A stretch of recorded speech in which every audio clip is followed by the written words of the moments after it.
வணக்கம் மக்களே. சமீபத்தில் நடந்த ஏர் இந்தியா ஃப்ளைட் கிராஷ்க்கு நாங்கள் தான் காரணம் அப்படின்ற மாதிரி ஒரு இமெயில் வந்திருக்கு. அதை ட்ரேஸ் பண்ணி பார்க்கும்போது பார்த்தா ரெனி ஜோஷில்டா அப்படின்ற ஒரு சென்னை சேர்ந்த ஒரு பெண்ணை வந்து அரெஸ்ட் பண்ணுறாங்க. இப்போ அவங்க தான் காரணம் அப்படின்னா அவங்க காரணம் இல்லை, இது சும்மா ஒரு ஃபேக் மெயில், ஒரு ஃபேக் த்ரெட் கொடுப்பாங்க இல்லையா.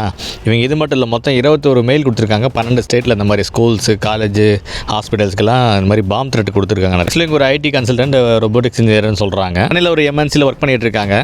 திவேஷ் பிரபாகர் அப்படின்ற ஒரு பர்சனை வந்து பெங்களூர் ஒர்க் பண்ணும்போது லவ் பண்ணியிருக்காங்க. அது ஒன் சைட் லவ்வாக இருக்குது. அந்த திவேஷ் பிரபாகருக்கு பார்த்தீங்கன்னா ஃபெப்ரவரியில் அது மேரேஜ் ஆயிடுச்சு.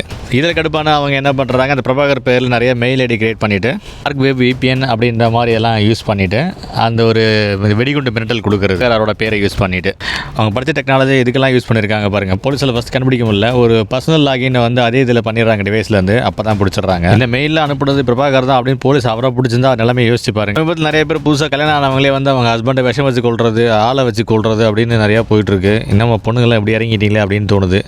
இதை பார்த்த கருத்தில் கமெண்ட்டில் சொல்லுங்கள் மக்களே. நன்றி.